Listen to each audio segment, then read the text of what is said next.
Wari asi angauba jati gi leibak ki phunga wari oibana wari asi da yauriba mafam amadi maming sing asi izati gi maming matha sijinaduna tabiriba singbu hena nungaijana semdok sabani asoi aran yaurbasu tabiriba khwai khudingmakna ngakpigani wari handok pirakpa nupa macha mangangsa sana khomba safi lanphigi hai singbada mahakka lamba amatta leiramde mahaki maming taba khaktada thamoida niknik lauba aki tujungba poknariba matam amani makhongna kaphai thangduna satpa ngamlakpa angang nawadaki hauduna masen marang tamak usilaklaba sarga makhutna lamba phanglaba ahal hanu hana phawna sana khombagi mingkhai tabada kinaba phawramme adumakpu sana khomba menungsi adukki matik selaba thaujal hairaba misak ama oiramme aduna matik mathaunada sakna sonabadagi hendoraktuna mahakpu amuktang unajaba phanglabadi khanariba ngaktani maru oina laisa tamlakpa nuja kayagi thamoidi saudaba sana khombagi minglenpu sonjaduna nungsi maisam khangnabasu kongaime pumnamak sana khombagi maguna malem pumnamak asi sumkhre haibamak yai sana khomba thangda tenda adukki matik hairuba asina leibak asigi ningthau asinasu yamna nungsina awangba phamthol piduna thamlamme matam leiba khibikta mahakki leibak asi mapangal yamna kanna thambada sana khombagi thaudang yamna sauramme adubu sangeng haiba asi layambana karigumba matamda ningthau asina sana khombabu sangyeng kaya mayokna handuna yengninglamme loinana sangyeng kaya su sana khomba khanghandana asum pangthorakpada sangyeng pumnamak mai paklakpa asida ningthau adu yamna penjaramme adubu masina su loiba natte aruba ahenba sangyeng kaya tauninglakpana ningthau adu mahaki nupi maharani da athengba ahing amada asumna hairamme rani ngasidi aihak pothaba ngamdre rani na hairamme takpiyo nanai aihakta ibungogi awabado kohanba ngamra yengjage ningthauna makha tarakhi aihaki leibak asi thoina awatpadi amata ude lan thumda yenglagasu sothaba leite aduga karigino khangde ngasigi ahing simadi asikpa thabalgi mangal yengduna adumak lainingi loinana wakhal asida thokliba sarangnaba amadi leitadaba ase kamdongna phagani haiduna tumenna tumpak leptuna leiriba upal singasida hanglido haibiyu iningthau singnadana haibiyu karigi tuson mansonaba amagumna koithoktuna wafamtu nathayge tawbiribano ningthaudu nokphet tawwe sor asangba ama hondoktuna mahaki apamba adu tapna hairakhi yengo aikhoigi tanglaba lan ama oriba sana khombagi matik mathauna se mahakpu matam kaubi larembina tapna pukhiduna nongmadi ikut nama ase tekpagumna mahakpusu sonjil lakhigani khaluvada aihak wadaba ngamde iningthau madugidamakta oiragadi awaba khaningai oide masidi mahoksagi khudolni masatni adubu aihakna ngasi phawada mangonda lona jathariba sangyeng kaya ase mahakki maphamdadi irai laiba amadawna oire masidasu aihak leitaba ngamde do ahakpa sangyeng amakhakti pangthokningli madu aihakki wakhal asinadi lamba phangdre iningthau potha biruro hayengi darbar mifamda angamba singa tanabana afaba oigadra khanjaido aihak soidanamak madu pangthokani aduga masidasu natte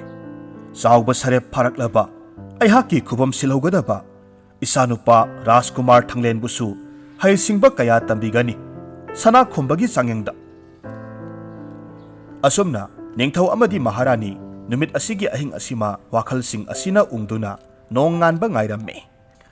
mathangi ayukta phamnaiba kayana Raj Darbar aduda suna tilavada ningthau adugi apamba adu phongdoklamme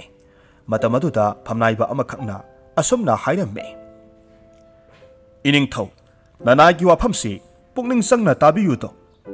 karigomba aihakki wafam asi pendaba leiragasu Nanayda asoibadu haibiyu.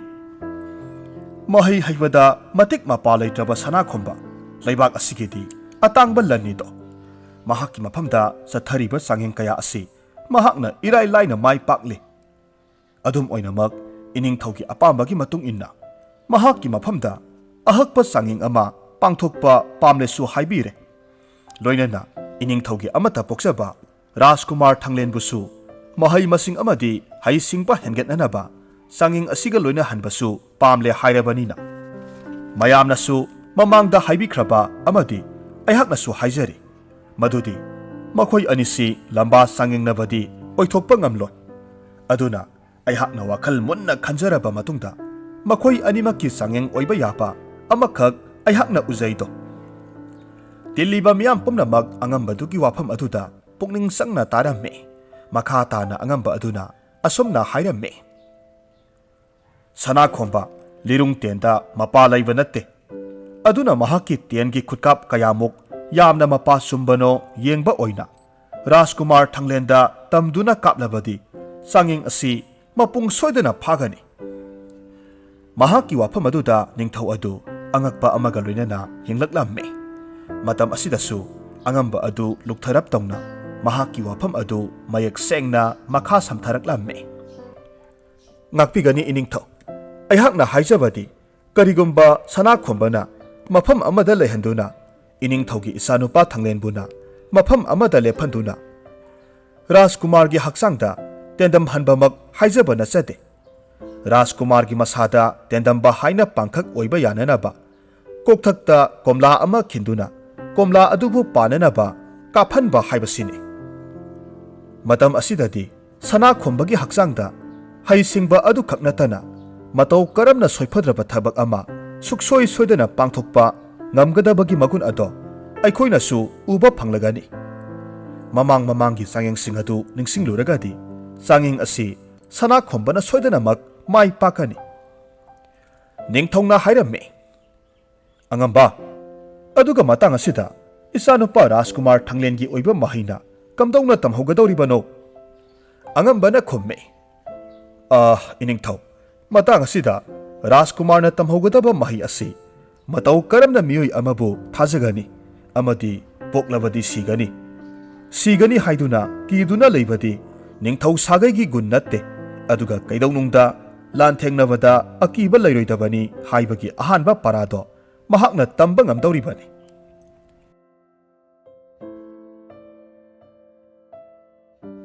Angamba adugi wafamsing aduda mayam pumnamak karisu hainade. Ningthau adunasu munna khalaba matungda pangthuklasi haina lepnaramme. Adubu ningthau adunadi thabak asi kamdongna haugani haiduna angamba aduda hanglamme. Maduda hai singlaba angamba aduna paukhom pirakhe. Iningthau sangeng asi sana khombada khanghanba maksu yadabana mahakki mafamda sairak ama pibagumna thoknanaba aihakna sinjariba thaurang adudi ahanbada iningthaugi luhup adu konung asigi thongakpasingna leiriba hek mamang aduda awangba ukhong amagi utonda uptuna thamsi. Madubu mipum khudingmakna hek ubamaktada ningthauda utpa bebhar aduga sap manana makok nonduna khurum hansi. Matamaduda sana khombadi asigumba mathong hoktaba niyom asi pamdabana khurumu haiba yaro. Matamaduda mahakki mafamda sairak piduna sangeng asi pangthoknaba tausi. Angamba adugi lausing leiba amadi thaurang adugi poramsu ningthina yatladuna ningthaugi mafamda tamlabada ningthau adu penjaramme amadi thaurang asi sathaba haunanaba aronba mi sizinaduna thaurang adu pangthokpa hauramme. Laibak praja mipum khudingmak awangba ukhong aduda thamliba luhup adubu ubamaktada loinamak makok nona khurumlamme. Adubu thongakpa amadi aronba lanmi kaya singnadi sana khombabu mafam aduda lakpada kamdaurakani haiduna mikup nahum singna ngaiduna lainaramme. Ningthongna silliba thaurang asimak mayon sumba haurakle. Sana khomba mahakki sagol tongduna tungda lirung ten poduna konung tamna thaurakliba adu thongakpasing aduna uramme. Sagol adudagi kumthaduna konungda hek sangge tawbada thongakpa amana khamduna hairamme. Ngaibiko angamba, nahak iningthaugi paujel adu ningsingbidrabara. Sana khomba karisu khangdaba amagumna karisu khumdana leptuna lei. Matam aduda thongakpa aduna luhup thamliba aduda makhut thinduna asumna hairame. Yengbiyu tu angamba, awangba ukhong asigi matonda thamliba asi ningthaugi luhupni. Masida khurumlamko aduga konungda sangba yani. Natrabadi aihak adombu konungda sanghanba ngamloi. Sana khomba masindagi wafam amata phauba kangthoraktana amuksu hangdoktuna leiriba sauraba thong adu tamna satke tauwe. Adubu thongakpa aduna amukasu thattuna asumna hairame. Angamba thausadaba tawbinu. Nahakna sapi lanphida haire lamba leitre haizarabasu masidi iningthaugi yathangni. Thawoidaba tarabadi nahakpu iningthaugi yathangi matung inna soidanamak awaba tahangani khango. Sana khomba luhup aduda makok nona khurumu mayadrabada mafam aduaida lumduna leiramba yamkhraba lanmi kayamarum koisilakduna pharamme. Makhong makhut punsinduna sana khombabu ningthaugi mamangmaktada thamlamme. Wahang pauhang tauba haurakhi. Ningthongna hairamme. Sana khomba nahak asi aihakna adukki matik luna khanjaba miyoi amane. Hek pokminaba inauda inaugumna khanjabani. Adubu nahak aihakki yathang hiktokpagi maram karino sengna hayu. Natrabadi aihakki leibak asida aihakki wabu thawoidabagi sairak soidana phangni. Sana khomba ningthau aduda makok nona khurumlamme. Aduga tapna hairamme. Iningthau aihakpu ngakpi senbiriba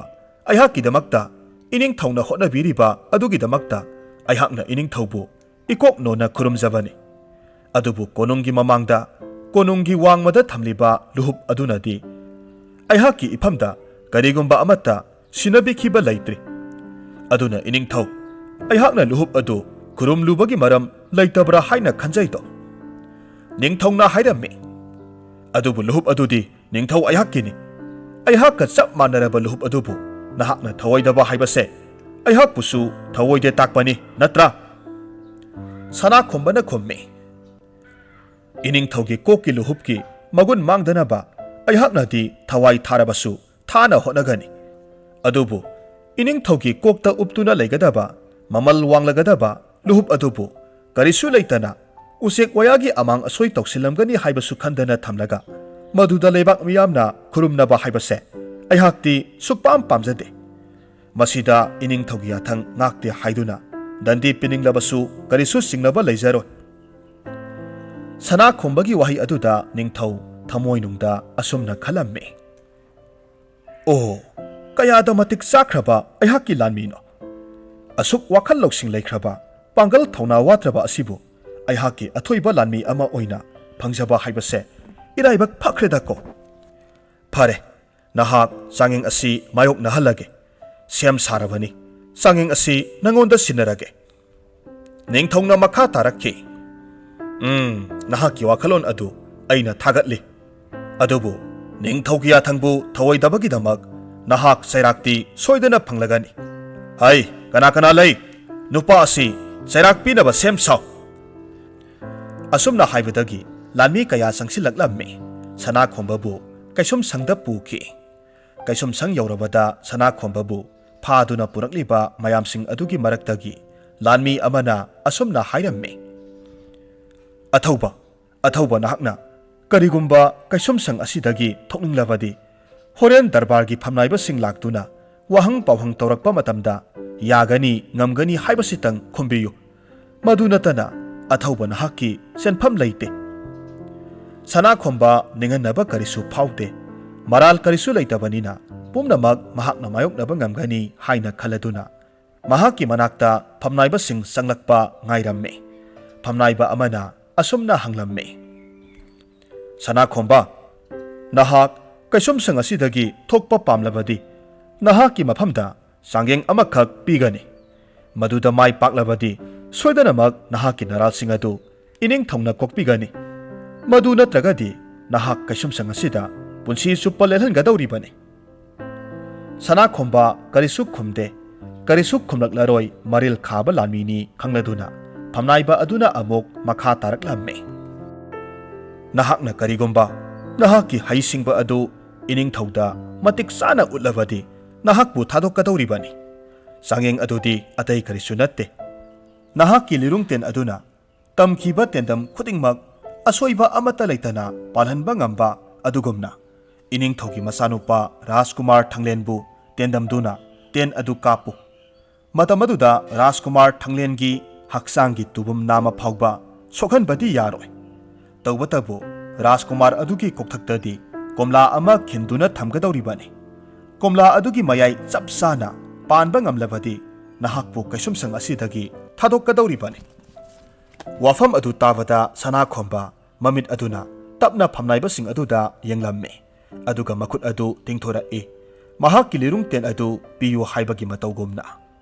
mahakki mataw aduda mayam adu penaramme amadi sinariba thaurang pumnamak mai paklagani khanaramme tunamak thaurang adu sinanaba sem saba loikre sagol singi sanjabung oiriba sauraba paklaba lobuk amada ningthau adugi yathang matung inna pumnamak sem sakre Rajkumar Thanglen mabukningda nungnangba pokle kithi kirum tauba wakhal amana mahaki maphamda humang marik marik sentha hanba haibadu oihallamme amaromda sana khomba mahaki lirungten adu paiduna lanmi kayana ngak senduna lobuk adugi maikai tamna laklamme mapham adudasu thauram adubu midyang tananaba miyamna sikna saina ngamdana sona tilamme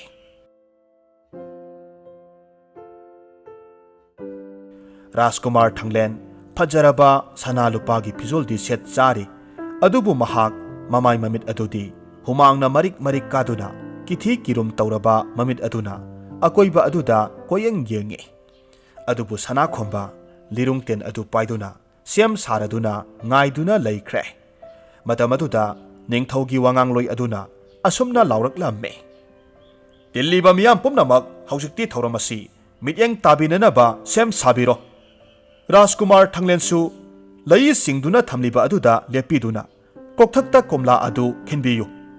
aduga athauba sana khomba nahaknasu isana lepliba adudagi khongpham amata lengdana lepiyu pumnamak sem saba loirabada aihakna dhon ahumlak yairakani ahumlak suba aduda khutta pairiba lirung aduna tenjai adu haptuna kapi gadabani tenjai aduna komla adugi mayai maktada panba ngamlabadi sana khombabu thadokani madunatana palaudaba thoklabadi karigumba Rajkumar Thanglenda asok apan pirabadi mafam asimaktada sana khombabu phasi tawduna hatkani wangangloi adugi wafamsing adu tarubada mahai mahai sibon murum murum sonaramme Rajkumar Thanglen humang marik marik sentharakpa lepte mamit adu kuptaba makhai sana khombada munna yenge amaromda sana khomba yamna mong hadana lirungten aduna Rajkumar adugi maikai tamlaklamme mataw asumna dhongi makhol khuding miyam adugi thamoida dang dang laungna panabagum pakhatpa phaunaramme adubu mong hadraba sana khombagi lirung adudagi ahumlak suba dhongi makhol adu hek tabagadi tenjai adu kapthoraklamme matamaduda Rajkumar Thanglendi mamit chajet usinduna asumna khalamme Oh mitkup asina aihaki aroiba oirheniko adubu thangnaba mitkupta tilliba miyam aduna harauraduna law khongnaba amadi khuba khubagi makhol aduna Rajkumar Thanglen mamit pangthoraklamme onthoktuna yenglubadadi ujaw amada komla adugi mayai phauna lenglaba tenjai aduna yungduna leiramba ubada thajadraba mamit aduna mapa ibungo ningthau phamnaiba sing amadi sana khombada uru uru leiduna yenglamme matamasida ningthau aduna penmaladuna phambaldagi phuk haugatuna asumna laurakhi athauba sana khombana yaifare mahaki wahi adugi matung inna miyam pumnamakna mafam adu harau tayamna sana khombabu thagat wahi phongdoklamme adubu sana khombadi hana gomna karisu nasungde mahaki makhongda thangliba yotling adu lokthok pinanaba inget tawraduna lokthok halamme amadi mafam adudagi bidai piraduna mayumda hankhre mathangi numitasu ningthau aduna wakhal munna tawraba matungda mahaki darbargi mihut amada kauksinduna hairamme ꯑꯉꯝꯕ ꯇꯥꯕꯤꯌꯨ ꯑꯊꯧꯕ ꯁꯅꯥ ꯈꯣꯝꯕꯗ ꯃꯍꯥꯛꯀꯤ ꯃꯐꯝꯗ ꯆꯥꯡꯌꯦꯡ ꯄꯨꯝꯅꯃꯛ ꯃꯍꯥꯛꯅ ꯉꯝꯗꯨꯅ ꯂꯥꯛꯂꯤ ꯑꯗꯨꯕꯨ ꯃꯗꯨꯗꯤ ꯇꯥꯏꯕꯪꯄꯥꯜꯒꯤ ꯆꯠꯅꯕꯤꯒꯤ ꯊꯧꯔꯥꯡ ꯉꯥꯛꯇꯅꯤ ꯍꯟꯗꯛꯇꯤ ꯑꯩꯍꯥꯛꯅ ꯃꯍꯥꯛꯄꯨ ꯇꯥꯏꯕꯪꯄꯥꯜꯒꯤ ꯋꯥꯡꯃꯗ ꯑꯣꯏꯔꯒꯗꯕ ꯃꯤꯇ꯭ꯔꯪ ꯀꯌꯥꯅ ꯊꯜꯂꯕ ꯆꯥꯡꯌꯦꯡ ꯑꯃꯃꯨꯛ ꯌꯦꯡꯅꯤꯡꯂꯤ ꯃꯗꯨꯗ ꯃꯍꯥꯛ ꯀꯌꯥꯃꯨꯛ ꯌꯥꯝꯅ ꯂꯧꯁꯤꯡ ꯂꯩꯕꯅꯣ ꯍꯥꯏꯕꯗꯣ ꯌꯦꯡꯂꯁꯤ ꯑꯁꯨꯝꯅ ꯁꯤꯟꯅꯔꯗꯨꯅ ꯁꯅꯥ ꯈꯣꯝꯕꯕꯨ ꯊꯪꯅꯕ ꯂꯩꯕꯥꯛ ꯑꯃꯗ ꯆꯍꯤ ꯑꯣꯜꯂꯛꯄꯒꯤ ꯍꯔꯥꯎ ꯃꯊꯣꯏ ꯀꯥꯕꯒꯤ ꯀꯨꯝꯍꯩ ꯑꯗꯨ ꯌꯥꯎꯅꯅꯕ ꯆꯦꯄꯥꯎ ꯑꯃ ꯊꯤꯜꯂꯨꯅꯕ ꯁꯦꯝ ꯁꯥꯍꯜꯂꯝꯃꯤ ꯄꯨꯝꯅꯃꯛ ꯁꯤꯟꯕ ꯂꯣꯏꯔꯕ ꯃꯇꯨꯡꯗ ꯁꯅꯥ ꯈꯣꯝꯕ ꯃꯍꯥꯛꯀꯤ ꯊꯥꯡꯁꯥꯡ ꯑꯗꯨ ꯌꯦꯞꯁꯤꯟꯗꯨꯅ ꯁꯒꯣꯜ ꯇꯣꯡꯈꯠꯇꯨꯅ ꯂꯩꯕꯥꯛꯇꯨ ꯇꯝꯅ ꯈꯣꯡꯁꯥꯟꯕ ꯍꯧꯈꯤ ꯃꯍꯥꯛꯅ ꯐꯥꯎꯗꯨꯅ ꯂꯥꯛꯂꯤꯕ ꯃꯐꯝ ꯑꯁꯤꯁꯨ ꯑꯉꯛꯄ ꯎꯃꯪ ꯑꯃꯅꯤ ꯃꯤꯑꯣꯏꯕ ꯀꯅꯥꯅꯁꯨ ꯃꯐꯝ ꯑꯁꯤ ꯐꯥꯎꯗꯨꯅ ꯆꯠꯅꯗꯕ ꯑꯣꯏꯕꯅ ꯑꯗꯨꯛꯀꯤ ꯃꯇꯤꯛ ꯁꯨꯛꯄꯗ ꯅꯠꯇꯅ ꯑꯀꯤ ꯇꯨꯖꯨꯡꯕꯇꯅ ꯊꯜꯂꯝꯃꯤ ꯑꯗꯨꯕꯨ ꯁꯅꯥ ꯈꯣꯝꯕꯗꯤ ꯀꯔꯤꯁꯨ ꯅꯥꯆꯨꯡꯗꯅ ꯃꯍꯥꯛꯀꯤ ꯈꯣꯡꯆꯠ ꯑꯗꯨ ꯂꯦꯞꯇꯅ ꯂꯥꯛꯂꯝꯃꯤ ꯎꯃꯪ ꯑꯁꯤꯗ ꯅꯣꯡꯃꯒꯤ ꯃꯇꯝ ꯍꯧꯈꯤꯗꯨꯅ ꯑꯍꯤꯡ ꯌꯥꯔꯦꯛꯅꯅꯕ ꯃꯐꯝ ꯆꯥꯕ ꯑꯁꯨꯝ ꯊꯤꯔꯛꯄꯗ ꯎꯖꯥꯎ ꯑꯃꯒꯤ ꯃꯈꯣꯡꯗ ꯁꯒꯣꯜ ꯑꯗꯨꯒ ꯄꯨꯟꯅ ꯇꯨꯝꯊꯈꯤꯔꯝꯃꯤ ꯑꯃꯔꯣꯝꯗ ꯅꯤꯡꯊꯧ ꯑꯗꯨꯅ ꯁꯤꯟꯗꯨꯅ ꯃꯐꯝ ꯑꯗꯨꯗ ꯃꯍꯥꯛꯀꯤ ꯂꯥꯟꯃꯤ ꯀꯌꯥ ꯊꯥꯖꯤꯜꯂꯛꯇꯨꯅ ꯁꯅꯥ ꯈꯣꯝꯕꯅ ꯇꯨꯝꯗꯨꯅ ꯂꯩꯔꯤꯕ ꯑꯗꯨꯒꯤ ꯑꯀꯣꯏꯕꯗ ꯃꯩ ꯊꯥꯕ ꯍꯧꯔꯛꯂꯝꯃꯤ ꯃꯥꯏꯀꯩ ꯃꯔꯤꯃꯛ ꯃꯩꯅ ꯕ꯭ꯔꯪ ꯕ꯭ꯔꯪ ꯍꯧꯅ ꯆꯥꯛꯂꯛꯂꯕ ꯑꯁꯤꯗ ꯁꯅꯥ ꯈꯣꯝꯕ ꯇꯨꯝꯂꯝꯕꯗꯒꯤ ꯃꯤꯠꯀꯞ ꯈꯪꯊꯣꯛ ꯊꯣꯔꯛꯂꯝꯃꯤ ꯃꯍꯥꯛꯀꯤ ꯁꯒꯣꯜ ꯑꯗꯨꯗ ꯇꯣꯡꯈꯠꯇꯨꯅ ꯃꯩꯔꯛ ꯑꯗꯨꯗ ꯆꯦꯟꯊꯣꯛꯅꯕ ꯍꯣꯠꯅꯩ ꯃꯇꯝ ꯑꯁꯤꯗ ꯃꯩꯁꯥꯒꯤ ꯑꯁꯥꯕ ꯑꯗꯨ ꯈꯥꯡꯕ ꯉꯝꯗ꯭ꯔꯗꯨꯅ ꯁꯒꯣꯜ ꯑꯗꯨꯗꯤ ꯃꯐꯝ ꯃꯔꯥꯡ ꯈꯪꯗꯅ ꯁꯅꯥ ꯈꯣꯝꯕꯕꯨ ꯍꯨꯟꯗꯣꯛꯂꯝꯗꯨꯅ ꯆꯦꯟꯈꯤꯔꯝꯃꯤ ꯍꯧꯖꯤꯛꯇꯤ ꯁꯅꯥ ꯈꯣꯝꯕ ꯃꯊꯟꯇꯃꯛ ꯉꯥꯏꯔꯦ ꯃꯩꯖꯥꯎ ꯍꯧꯅ ꯆꯥꯛꯂꯤꯕ ꯎꯅꯥ ꯋꯥꯅꯥ ꯎꯁꯥ ꯀꯌꯥꯁꯤꯡ ꯑꯗꯨ ꯃꯍꯥꯛꯀꯤ ꯊꯥꯡꯁꯥꯡꯅ ꯀꯛꯇꯨꯅ ꯃꯍꯥꯛꯀꯤ ꯂꯝꯕꯤ ꯐꯥꯠꯆꯗꯨꯅ ꯌꯥꯝꯅ ꯋꯥꯅ ꯊꯣꯔꯛꯂꯝꯃꯤ ꯑꯔꯥꯞꯄꯗ ꯌꯦꯡꯂꯤꯕ ꯅꯤꯡꯊꯧ ꯃꯅꯥꯏꯁꯤꯡ ꯑꯗꯨꯅꯗꯤ ꯁꯅꯥ ꯈꯣꯝꯕꯅ ꯀꯔꯤ ꯂꯧꯁꯤꯡ ꯁꯤꯖꯤꯟꯅꯗꯨꯅ ꯃꯊ꯭ꯋꯥꯏ ꯍꯤꯡꯅꯅꯕ ꯍꯣꯠꯅꯕꯒꯦ ꯍꯥꯏꯕꯗꯨ ꯌꯦꯡꯂꯝꯃꯤ ꯑꯗꯨꯕꯨ ꯏꯁꯣꯔꯒꯤ ꯊꯧꯖꯥꯜꯅ ꯃꯐꯝ ꯑꯗꯨꯗ ꯑꯃꯪꯕ ꯅꯣꯡ ꯄꯥꯏꯁꯤꯜꯂꯛꯇꯨꯅ ꯑꯈꯥꯛ ꯑꯔꯥꯎꯒ ꯂꯣꯏꯅꯅ ꯅꯣꯡ ꯍꯩꯊꯔꯛꯂꯝꯃꯤ ꯃꯇꯝ ꯑꯗꯨꯗ ꯆꯥꯛꯂꯝꯕ ꯃꯩꯖꯥꯎꯁꯤꯡ ꯑꯗꯨ ꯇꯞꯅ ꯇꯞꯅ ꯃꯨꯠꯈꯤ ꯁꯅꯥ ꯈꯣꯝꯕꯁꯨ ꯃꯊ꯭ꯋꯥꯏ ꯃꯥꯡꯂꯝꯒꯗꯕ ꯑꯗꯨ ꯀꯜꯍꯧꯔꯝꯃꯤ ꯃꯅꯥꯏꯁꯤꯡ ꯑꯗꯨꯗꯤ ꯎꯄꯥꯏ ꯂꯩꯇꯅ ꯃꯃꯥꯏ ꯂꯩꯗꯨꯅ ꯑꯗꯨꯃꯛ ꯍꯜꯂꯛꯂꯝꯃꯤ ꯃꯅꯥꯏ ꯑꯃꯅ ꯑꯁꯨꯝꯅ ꯍꯥꯏꯔꯝꯃꯤ ꯑꯉꯛꯄ ꯂꯥꯟꯃꯤꯅꯤ ꯂꯥꯏꯅ ꯐꯥꯎꯕ ꯃꯍꯥꯛꯀꯤ ꯃꯤꯆꯪꯗ ꯂꯦꯞꯈ꯭ꯔꯦ ꯐꯤꯕꯝ ꯑꯁꯤ ꯌꯧꯔꯒꯗꯤ ꯑꯩꯈꯣꯏ ꯎꯄꯥꯏ ꯂꯩꯔꯣꯏꯗꯧꯔꯤꯕꯨ ꯍꯧꯖꯤꯛ ꯃꯍꯥꯛꯀꯤ ꯃꯊꯛꯇ ꯆꯥꯡꯌꯦꯡ ꯆꯠꯊꯕ ꯉꯝꯒꯗꯕ ꯑꯁꯤ ꯎꯃꯪ ꯑꯁꯤꯒꯤ ꯂꯥꯏꯔꯦꯝꯕꯤ ꯑꯗꯨꯅ ꯌꯦꯡꯒꯗꯕꯃꯛ ꯃꯉꯥꯏꯔꯦ ꯑꯆꯨꯝꯕꯃꯛꯅꯤ ꯎꯃꯪ ꯑꯁꯤ ꯖꯥꯗꯨ ꯃꯟꯇ꯭ꯔ ꯑꯃꯗꯤ ꯃꯤꯇ꯭ꯔꯪꯅ ꯊꯜꯂꯕ ꯎꯃꯪ ꯑꯃꯅꯤ ꯃꯤꯑꯣꯏꯕꯒꯤ ꯋꯥꯈꯜꯅ ꯂꯥꯝꯕ ꯐꯪꯂꯔꯣꯏꯗꯕ ꯀꯌꯥ ꯎꯃꯪ ꯑꯁꯤꯒ ꯁꯥꯒꯣꯟꯅꯗꯨꯅ ꯂꯩꯔꯤ ꯃꯁꯤꯃꯛ ꯆꯞ ꯆꯥꯅ ꯁꯅꯥ ꯈꯣꯝꯕꯒꯤ ꯃꯐꯝꯗ ꯊꯣꯛꯂꯔꯦ ꯉꯁꯥꯏ ꯃꯈꯩ ꯃꯩꯖꯥꯎꯅ ꯀꯟꯅ ꯃꯩ ꯍꯧꯔꯛꯄ ꯃꯇꯝ ꯑꯗꯨꯗ ꯂꯥꯏꯔꯦꯟ ꯑꯃꯈꯛ ꯃꯩꯁꯥ ꯈꯥꯡꯕ ꯉꯝꯗ꯭ꯔꯗꯨꯅ ꯌꯥꯝꯅ ꯋꯥꯅ ꯈꯥꯡꯂꯝꯃꯤ ꯑꯗꯨꯕꯨ ꯎꯄꯥꯏ ꯂꯩꯇ꯭ꯔꯗꯨꯅ ꯃꯍꯥꯛ ꯂꯩꯈꯣꯝ ꯂꯩꯅꯥꯡ ꯃꯔꯛꯇ ꯃꯁꯥ ꯄꯨꯝꯕ ꯑꯗꯨ ꯂꯨꯞꯁꯤꯟꯗꯨꯅ ꯃꯩꯁꯥ ꯑꯗꯨ ꯉꯥꯛꯊꯣꯛꯆꯔꯛꯄꯅꯤ ꯂꯥꯃꯩ ꯆꯥꯛꯄ ꯑꯗꯨ ꯐꯈ꯭ꯔꯕꯁꯨ ꯃꯩꯅꯤꯟ ꯐꯣꯡ ꯐꯣꯡ ꯁꯥꯅ ꯂꯩꯔꯤꯕ ꯑꯗꯨꯅ ꯂꯥꯏꯔꯦꯟ ꯑꯁꯤ ꯂꯩꯅꯨꯡꯗꯒꯤ ꯊꯣꯔꯛꯄ ꯉꯝꯗꯅ ꯑꯗꯨꯃꯛ ꯂꯩꯈꯤ ꯅꯨꯃꯤꯠ ꯑꯁꯤꯒꯤ ꯅꯨꯃꯤꯗꯥꯡ ꯑꯁꯤꯃꯗꯤ ꯃꯍꯥꯛꯁꯨ ꯋꯥꯔꯗꯨꯅ ꯇꯨꯝꯊꯣꯛꯈꯤꯕ ꯈꯪꯍꯧꯗ꯭ꯔꯦ ꯑꯗꯨꯕꯨ ꯅꯣꯡ ꯉꯥꯜꯂꯛꯄ ꯃꯇꯝ ꯑꯗꯨꯗꯗꯤ ꯃꯍꯥꯛꯅ ꯂꯩꯅꯨꯡꯗ ꯂꯩꯔꯤꯉꯩ ꯂꯩꯃꯥꯏ ꯑꯗꯨꯗꯤ ꯀꯟꯁꯤꯟꯈꯤꯗꯨꯅ ꯂꯥꯏꯔꯦꯟ ꯑꯗꯨ ꯊꯣꯛꯂꯛꯄ ꯉꯝꯈꯤꯗ꯭ꯔꯦ ꯃꯇꯝ ꯑꯗꯨꯗ ꯃꯊ꯭ꯋꯥꯏ ꯃꯥꯡꯂꯒꯅꯤ ꯈꯟꯗꯨꯅ ꯊꯋꯥꯏ ꯋꯥꯕ ꯃꯍꯥꯛꯄꯨ ꯀꯟꯕꯤꯅꯕ ꯍꯧꯅ ꯍꯧꯅ ꯈꯣꯡꯗꯨꯅ ꯋꯥꯅ ꯂꯦꯜꯂꯝꯃꯤ ꯃꯍꯥꯛꯅ ꯂꯥꯎ ꯈꯣꯡꯂꯤꯕ ꯑꯗꯨ ꯁꯅꯥ ꯈꯣꯝꯕꯅ ꯇꯥꯔꯗꯨꯅ ꯆꯪꯁꯤꯜꯂꯛꯇꯨꯅ ꯌꯦꯡꯂꯨꯕꯗꯗꯤ ꯂꯩꯅꯨꯡꯗꯒꯤ ꯃꯤꯔꯣꯜ ꯂꯣꯜꯂꯕ ꯂꯥꯏꯔꯦꯟ ꯑꯗꯨꯒꯤ ꯇꯦꯡꯊꯥꯈꯣꯜ ꯑꯗꯨ ꯑꯣꯏꯔꯝꯂꯦ ꯁꯅꯥ ꯈꯣꯝꯕ ꯊꯦꯡꯅꯔꯤꯕ ꯑꯁꯤ ꯃꯤꯇ꯭ꯔꯪ ꯍꯥꯏꯕꯗꯨꯔꯥ ꯈꯪꯗ꯭ꯔꯗꯨꯅ ꯂꯥꯏꯔꯦꯟ ꯑꯗꯨꯒꯤ ꯃꯊ꯭ꯋꯥꯏ ꯑꯗꯨ ꯀꯟꯅꯅꯕ ꯃꯍꯥꯛꯀꯤ ꯊꯥꯡꯁꯥꯡ ꯑꯗꯨꯅ ꯌꯥꯝꯅ ꯋꯥꯅ ꯂꯩꯕꯥꯛ ꯑꯗꯨ ꯇꯧꯊꯣꯛꯇꯨꯅ ꯍꯣꯠꯅꯔꯝꯃꯤ ꯑꯗꯨꯕꯨ ꯂꯩꯅꯨꯡꯗ ꯋꯥꯅ ꯍꯤꯡꯂꯤꯕ ꯂꯥꯏꯔꯦꯟ ꯑꯗꯨꯗꯤ ꯁꯅꯥ ꯈꯣꯝꯕꯅ ꯀꯟꯕꯤꯔꯕꯗ ꯂꯥꯏꯔꯦꯟ ꯑꯗꯨꯅ ꯑꯣꯟꯁꯤꯜꯂꯛꯇꯨꯅ ꯑꯃꯨꯛ ꯁꯅꯥ ꯈꯣꯝꯕꯕꯨ ꯆꯤꯛꯅꯅꯕ ꯍꯣꯠꯅꯔꯛꯂꯝꯃꯤ ꯃꯇꯝ ꯑꯗꯨꯗ ꯁꯅꯥ ꯈꯣꯝꯕꯅ ꯑꯁꯨꯝꯅ ꯍꯥꯏꯔꯝꯃꯤ ꯀꯔꯤ ꯃꯇꯧꯅꯣ ꯅꯍꯥꯛꯀꯤ ꯊꯋꯥꯏꯕꯨ ꯑꯩꯍꯥꯛꯅ ꯀꯟꯕꯤꯔꯒ ꯅꯍꯥꯛꯅ ꯃꯗꯨꯒꯤ ꯇꯧꯕꯤꯃꯜ ꯎꯠꯄꯒꯤ ꯃꯍꯨꯠꯇ ꯑꯩꯒꯤ ꯊꯋꯥꯏ ꯑꯁꯤ ꯅꯍꯥꯛꯅ ꯂꯧꯅꯅꯕ ꯍꯣꯠꯅꯕꯗꯤ ꯙꯔꯃ ꯊꯣꯛꯂꯤꯕ꯭ꯔꯥ ꯂꯥꯏꯔꯦꯟꯅ ꯍꯥꯏꯔꯝꯃꯤ ꯅꯍꯥꯛꯀꯤ ꯋꯥꯐꯝꯗꯣ ꯑꯩꯍꯥꯛꯀꯤ ꯏꯐꯝꯗꯗꯤ ꯑꯔꯦꯝꯕꯅꯤ ꯅꯍꯥꯛꯄꯨ ꯆꯤꯛꯇꯨꯅ nahaki thawai lawba haibase aihaki wakhalni masidi aihaki lu tongda chenkraba izati gi chanalon amane masida nahaknasu lainasu thingba ngamloi sana khombana khommi oho aduk puksel pikpa nahakna ngamaga aihaki thawai asi lawro aihakna ngamlaga nahaki thawai ado lawrage asumna hairaduna sana khombasu sauna mahaki thangsang aduna lairen adubu hanana ba makak kaklamme matamaduda lairen adudi mitrang jadu mantra haibana kaklabasu adumak akakpa masasing adu samjinaraktuna hanagumna mapop kaidana hektamak songthoraklamme matamaduda lairen adunasu sana khombabu hanana ba hotnaramme asumna makhoi ani numit chupa asima lanthengnarabasu amana amabu henjinba ngamnade lamba matik sarabada makhoi animak henjinba ngamdana mayoknarakpa asida waraduna makhoi animak pothanaramme matamaduda lairen adudi wakhal hongba leite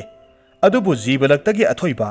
khwaidagi loksing leiba miyoiba ama oriba sana khombana loksing sijinaduna lairen asibu khudum sananaba hotnaramme mahakna loksing sijinaduna wafam amakhak asumna haudorakhe phare nahaksu nahakna khanjariba atu hongo haiba yadrabanina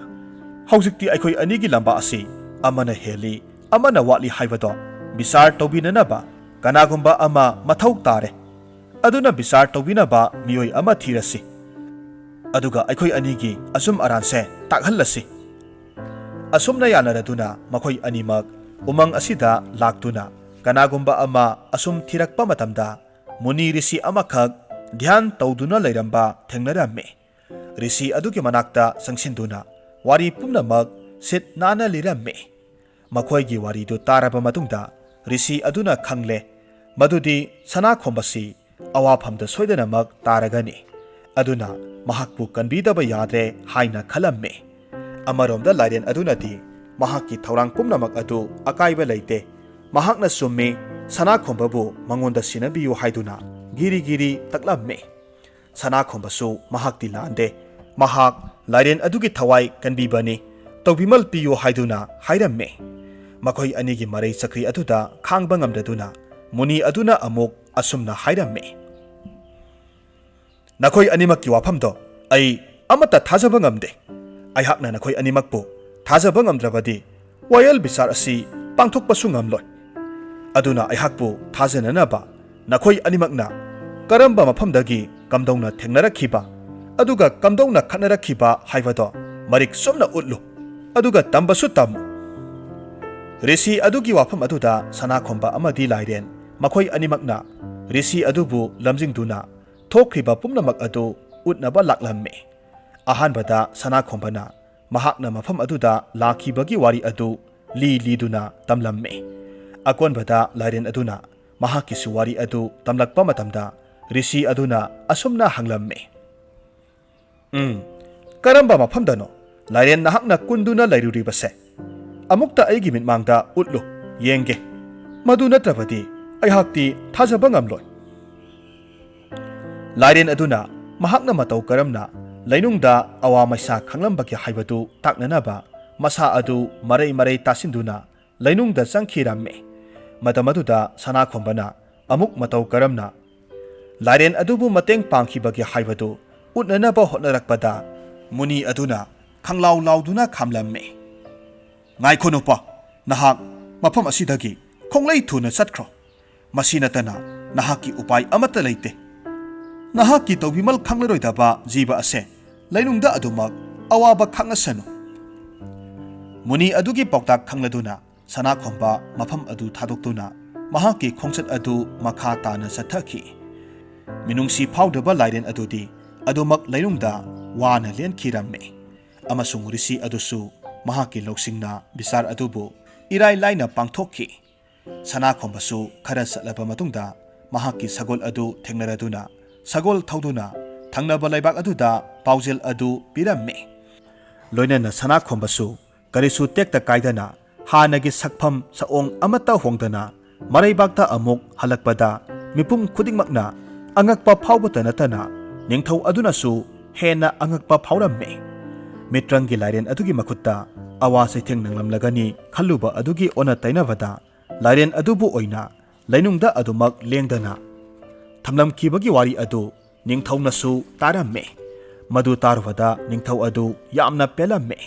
सना लुपा कया कया पिदुना सना खोंबबु असानबा लानमी अमा ओइना थमखिरम्मे अमदि महाक नुंगाई याइफना पानखि वारी असिदगी अखोइना खंजिनबा याबदी सनादी मैदा इतला इतलागा लंगबा हेंगलकपगुमना मियोइबदी सांगेंग कया कया मायोकनरगा मतिक मगुन लैबा हेलए अमसुंग मतेंग पांगलिबनी हाइदुना तौबिमल खंगदबा कनागी मफमददी कैदौनुंगदा मतेंग पांगलुइदबने करिगुंबा पांगलुबा थोक्लबदी मदुना नहाकी इज्जत सलमान अमदी थवाई फाउबा इराई लाइना मांगखिबा याई हाइबसिगा लोइनना फुंगा वारी असि मतंग असिदा लोइसिनजरे वारी असि नुंगाइबिरगदी लाइक तौबिरमो कमेंट तौबिरमो अदुगा चैनल असिदा नौना संबिरकपा ओइरगदी चैनल असिबु सब्सक्राइब तौबिरमो।